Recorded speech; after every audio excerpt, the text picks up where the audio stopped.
ม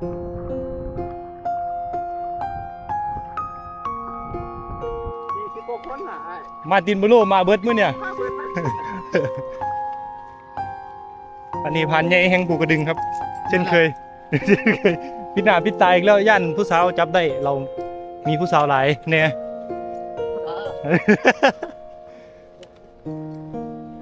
ย่านผู้สาวเราจับได้ครับมีผู้สาวหลายเนี่ยบรรยากาศอุ่นแนวน้ำเล่นโตขึ้นอยู่น้ำทะเลสุดยอดเลยครับบรรยากาศน้ำทะเลที่นิวซีแลนด์นะครับอยากพากอยู่แต่ว่าเมื่อยไหมบอก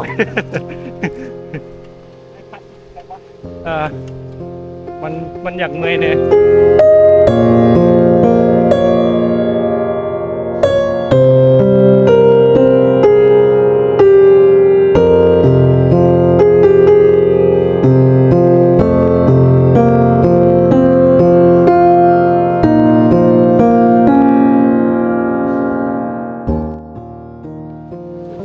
โอ้ยใจเย็นกินไปจากกระป๋องแล้ว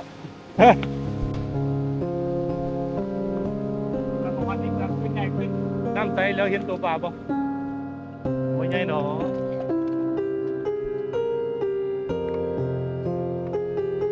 สุดยอดพันในโลกอยู่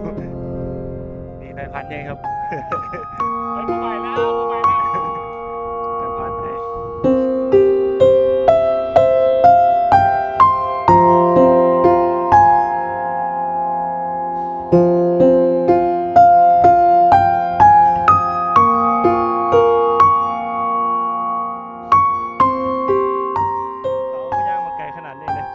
ใช้เวลาย่างประมาณ10 เกือบ20 นาทีเกือบ20 นาทีครับที่รถมาชั่วโมงนิดแล้วก็ต้องย่างอีกประมาณ20 นาที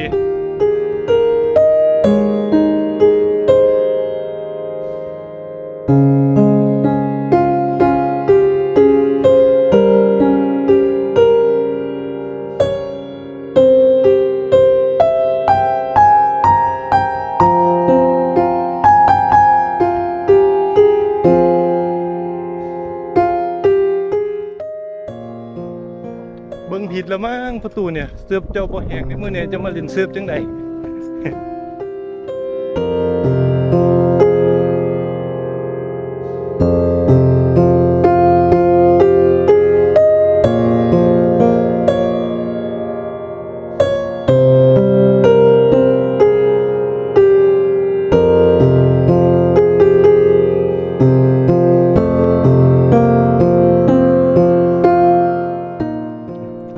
โอ้มาหลายคนอยู่เสือบนะคุณดิ1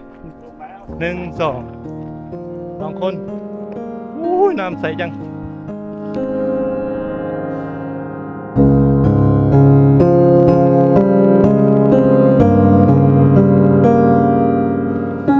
นี่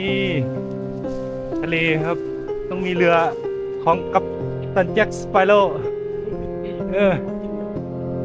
แจ็คสไปโร่มันมาอยู่ตรงนี้ครับนี่สาเหตุนี่ครับอันนี้เป้าหมายหลักที่เขามาทะเลเ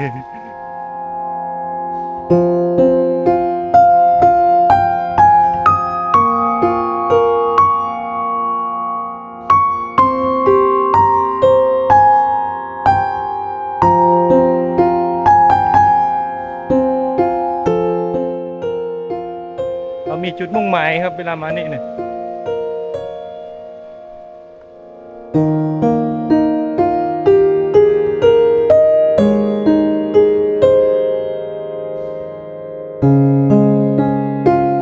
วันนี้ก็มาฮอดจุดหมายปลายทางแล้วเด้อนี่เดี๋ยวเติมอุ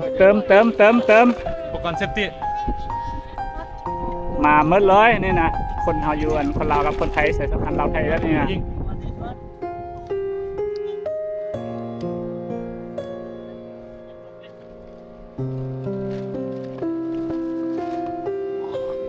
เต็มที่จะลงอยู่นี่เด้ออันนี้เป็นมหาสมุทรแปซิฟิกเนาะโอ้ยน้ำใสน้ำงามงามมื้อนี้สิพาบรรณทานมาจับกุ้งมังกรเนาะกับหอยปลาพึกเดี๋ยววันหนึงสิลงไปไทยอยู่ในน้ำให้เบิ่งเด้อแต่ว่าบ่แน่ใจน้ำนี้คือว่าอยากคุณบ่แน่ว่าลงไปแล้วสิไทยให้เห็นแจ้งบ่ได้สิพยายามเนาะแต่งตัวแล้วเด้อพร้อมลงเนาะสิไปซอกหอยซอกกุ้งให้ก่อนตอนนั้นอย่างนี้เริ่มแล้วนะเริ่มก่อนแล้ว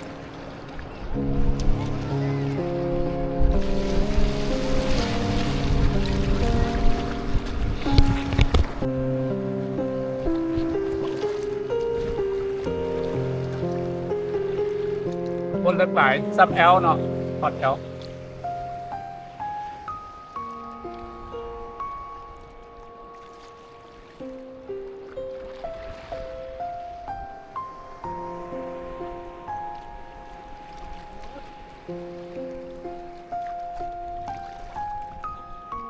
ที่ซอกหอยก่อนปะ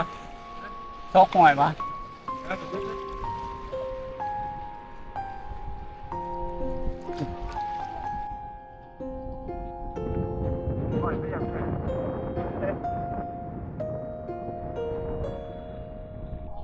โต๊ะปะถือไว้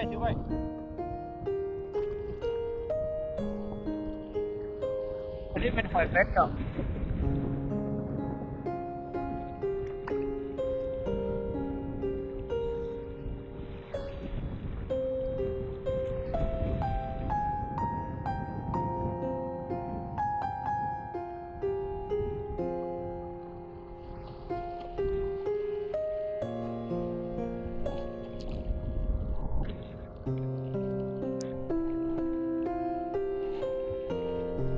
นี่มันกำลังจะดำไปซองเบิ้งปูเนาะเอากองลงไปเลยไปซองปูเบิ้งว่าปูมันอยู่จังไดอันนี้เนาะคือปูทะเลเนาะอันนี้ตัวใหญ่อยู่ก็น่าจะใหญ่สุดก็น่าจะซ้ำฝ่ามือได้อยู่ปูตัวนี้นะมันจะอยู่กองบนหินนี่ส่วนตัวนี้เนาะมันจะดำไปเบิ้งหอยที่อันมีชื่อเสียงอยู่นิวซีแลนด์เนาะหอยเป๋าฮือจะว่าหอยเป๋าฮือคือเป็นจังซี่ละเนาะมันจะจับอยู่กับโงนหินแต่ว่าเสียบว่าเอามือเอาออกนะเอายากมันจะต้องมีไม้ที่เอาออกไปซับหัวไอเฮ็ดก่อนดีเด้อไปปึ้งก่อนนะไปหลบไปปึ้งก่อน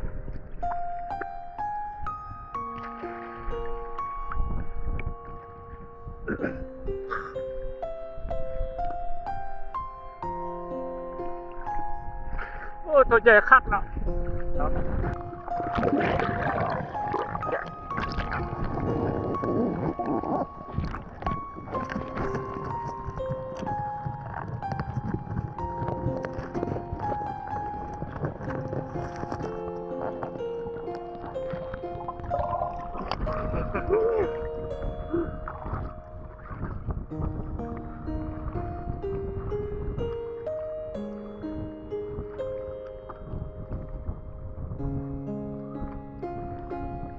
ตัวสวิตมาแล้วนี่ครับป้อไว้กุ๊กเบิร์กุ๊กครับหลบพี่พายเบิร์กุ๊กได้ดาว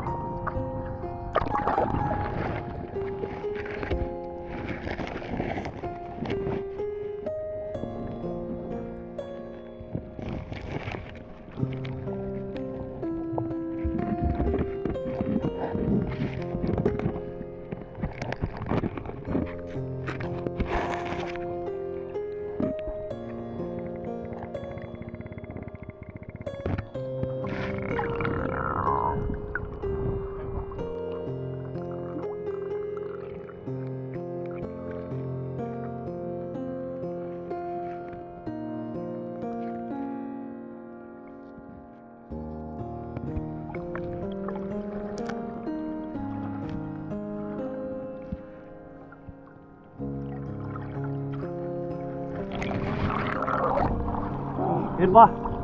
เดี๋ยว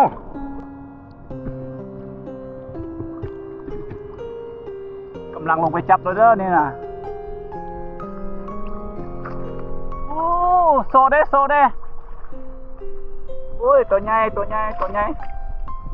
ได้ไซส์เราตรงนี้นะโอ้ยสุดยอดสุดยอดในพันนี้นะลงไปอีกดื่มเลยเด้อพี่น้องเด้อที่กุ้งนี่นะมันจะอยู่นี่นะถ่ายให้ผมดูนะตัวที่สองมาแล้วตัวที่สองมาแล้ว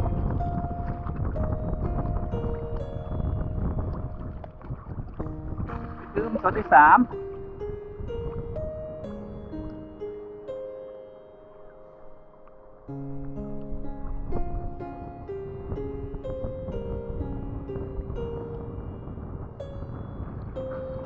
โอ้ได้มาดื่มแล้วโซเด้โซเด้สุดยอดสุดยอดตัวที่สี่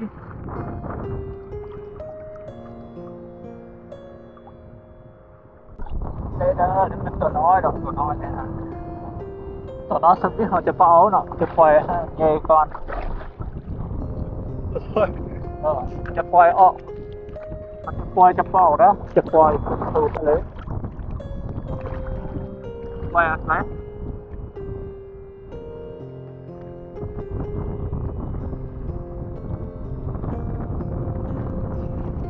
โอ้ตัวใหญ่แล้วเนี่ย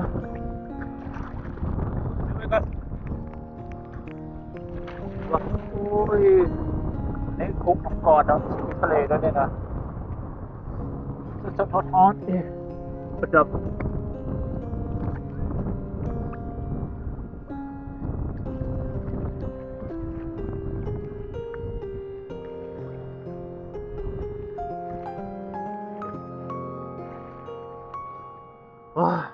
เอาก็คือ